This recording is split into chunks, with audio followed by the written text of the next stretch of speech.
Hello everyone and welcome back to the channel. Have you ever wondered why some people can walk away from anything? Like they have a natural ability to let go of everything that you've somehow missed learning.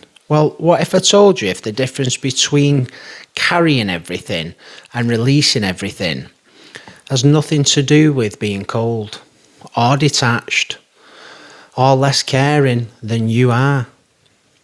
What if the secret isn't about caring less at all, but about discovering something that's been working against you your entire life?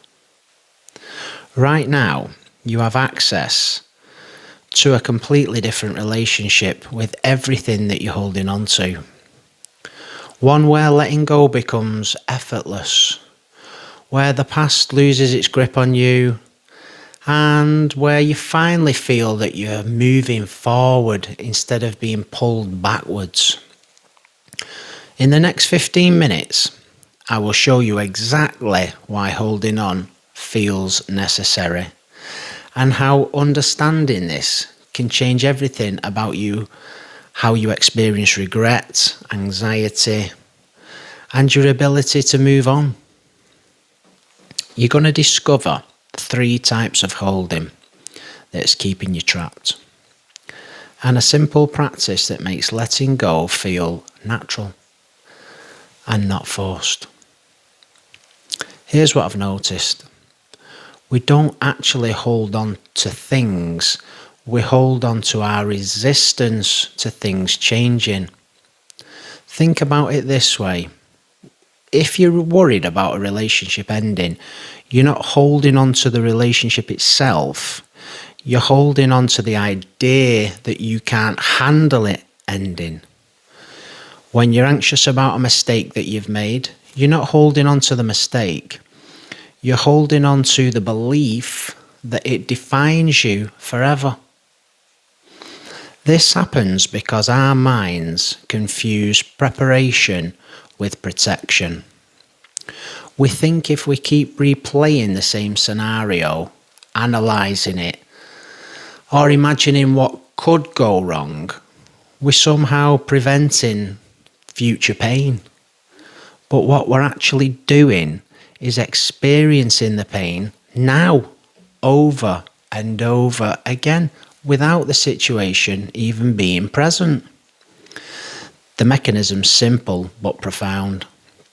Your nervous system cannot tell the difference between remembering something painful and experiencing it in real time. Every time you replay that argument, your body is going to respond as if it's happening again. Every time that you imagine that future conversation going wrong, your body is experiencing the stress as if it's already real. Which means most of what you're holding on to isn't even real. It's a simulation of reality that your mind is running on repeat. Here's where it really gets interesting. The moment that you recognise this, you realise that letting go isn't about losing something. It's about stopping the simulation. If you're still here, guys, you already understand something that most people spend their entire lives resisting. That what we're carrying around isn't the actual weight of our experiences, but something we're actively doing in the present moment. The fact that you're willing to look at this honestly tells me that you're ready for what comes next. Because this is where the real shift happens. If this is resonating with you guys, please subscribe. There's 3 types of holding that keep us trapped. Most people never recognise which one they're doing. The first, it's obvious, it's the obvious holding. This is when you know that you're stuck on something. The breakup that you keep thinking about, the job that you lost, the friendship that ended badly. You're aware that you're not over it, and you're probably frustrated with yourself for not being over it. You replay the moment, you imagine what you could have said or done differently. You construct alternate versions of how things might have gone. This type of holding is painful because you're fully conscious of it, yet it feels impossible to stop. The second type is invisible holding. This is the harder one to spot. These are the assumptions you carry about who you are based on past experiences. The conclusions that you drew about yourself when you failed at something. The identity that you formed after somebody rejected you. The decision that you made about what you're capable of after a single disappointing result. You're not actively thinking about these moments anymore, but they are running in the background, shaping every decision that you make. So you avoid opportunities without knowing why. You dismiss possibilities before you even consider them. You carry limits about things that are not actually true, but they feel so familiar, they feel like facts about who you are. The third type is future holding. This is where you're gripping onto specific outcomes, convinced that you need things to unfold a certain way for you to be okay. You're holding your peace hostage to circumstances that haven't happened yet and might never happen yet.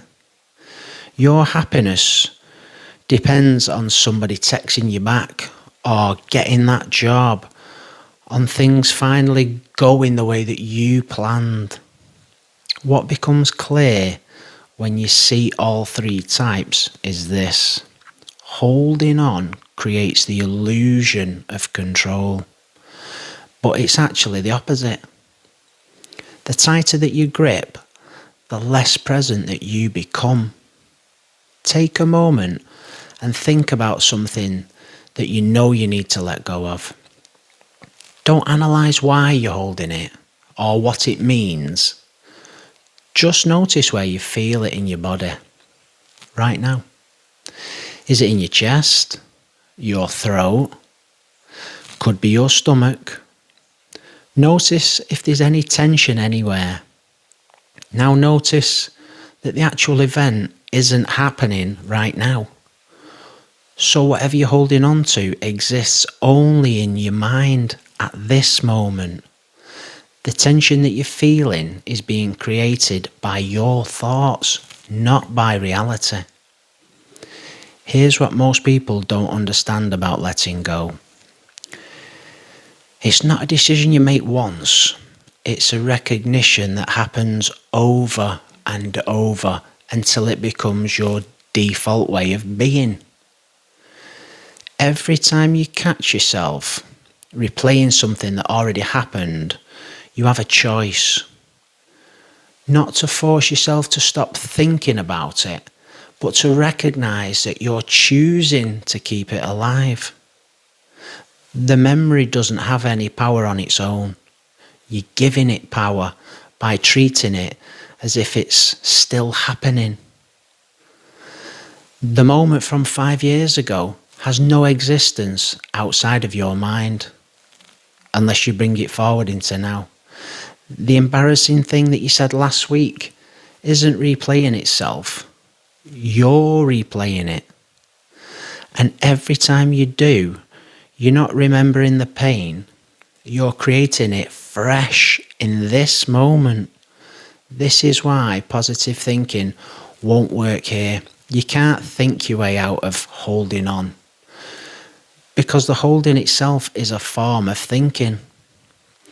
You can't add more thoughts on top of thoughts and then expect to feel lighter. It's like trying to clean your house by rearranging the mess. Seeing clearly that right now in this moment, the thing that you're worried about isn't actually happening. The person who hurt you, for example, isn't in the room. The mistake that you made isn't occurring. The future that you're anxious about hasn't arrived. And in this moment, without the story, you're actually fine. Not fine in a toxic positivity way, fine in a literal, factual way. You're breathing, your heart is beating, you're capable of hearing these words. The catastrophe exists only in thought. And when you see this clearly, letting go, it's not something you do. It's what naturally happens when you stop doing the thing that creates the grip in the first place. Here's the practice. This changes everything. I call it the reality check. The next time you notice yourself caught in repetitive thinking about something that you need to let go of, stop and ask yourself a very simple question. Is this happening right now? Not could this happen, not did this happen, just is it happening in this present moment? If the answer is no, then what you're experiencing is a thought, not reality. And thoughts, no matter how convincing, are optional. You don't have to believe them. You don't have to engage with them. You can acknowledge them and let them pass. Here's what this looks like in practice. You're lying in bed at night, replaying that conversation where you said something awkward. Your mind's creating a whole narrative about what they must think of you now. You notice the spiral start. So you ask, is this conversation happening right now? No, it happened 6 hours ago. Right now, you're in bed. The other person isn't even thinking about you. They're probably asleep or watching TV or even dealing with their own thoughts. The moment that you recognize this, something shifts. Not because you've convinced yourself it doesn't matter, but because you've separated what's real from what's imagined. And once you see the difference, the imagined loses its grip completely.